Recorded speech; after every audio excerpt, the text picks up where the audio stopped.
Quando houve chuva sobre a face da terra? Apenas após o dilúvio de Noé?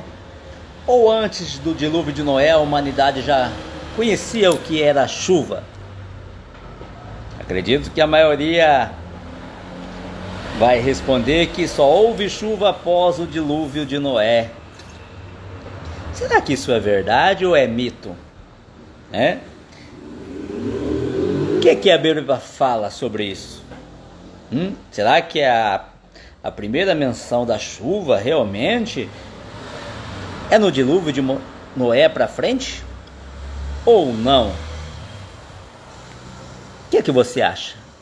Quando houve chuva sobre a face da terra? Ou o ser humano, desde Adão e Eva, sempre conheceu o que era a chuva? Vamos ler? Vamos ler. Gênesis capítulo 2, versículo 4 diz assim: Estas são as origens dos céus e da terra quando foram criados, no dia em que o Senhor Deus fez a terra e os céus, e toda a planta do campo que ainda não estava na terra, e toda a árvore do campo que ainda não brotara, porque ainda o Senhor Deus não tinha feito chover sobre a terra, e não havia homem para lavrar a terra. Um vapor, porém, subia da terra e regava toda a superfície da terra. E formou o Senhor Deus o homem do pó da terra, e soprou em seus narizes o fôlego da vida, e o homem foi feito alma vivente.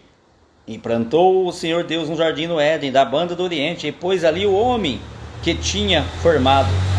E o Senhor Deus fez brotar da terra toda a árvore agradável à vista. Olha aqui, que interessante, né? No versículo 2 de Gênesis, no capítulo, versículo 5. E toda a planta do campo que ainda não estava na terra, e toda a árvore do campo que ainda não brotara. Por quê? Por quê? O texto responde aqui, ó.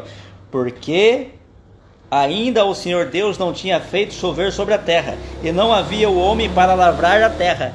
Então Deus condicionou a existência, a brotação das árvores, das plantas, condicionou a existência da chuva e a formação do homem. Por isso que no versículo embaixo diz que Deus, quando ele formou o homem, que ele tornou a alma vivente, o Senhor o que fez brotar. Aí o que brotou?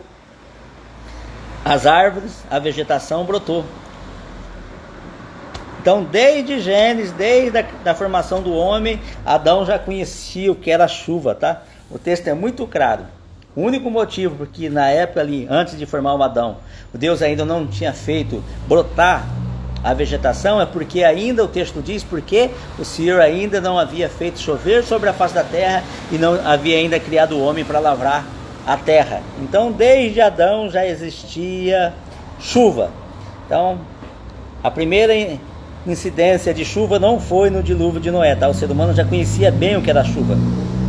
Desculpa desapontar, né? Talvez mais de 90% da humanidade, né? Porque a maioria esmagadora acreditava ou acredita que só houve chuva após o dilúvio, né, de Adão, e não é. Segundo a Bíblia, desde a criação do homem já existia a chuva, tá? Porque se você falar que não existia chuva aqui, então não existe árvore, não passou a existir a vegetação e nem Adão então foi formado, porque está condicionado. Vou ler de novo aqui, ó. Estas são as origens dos céus e da terra quando foram criados, no dia em que o Senhor Deus fez a terra e os céus, e toda a planta do campo que ainda não estava na terra, e toda a erva do campo que ainda não brotara, porque ainda o Senhor Deus não tinha feito chover sobre a terra, e não havia homem para lavrar a terra. Simples, claro, objetivo e direto, sem rodeio.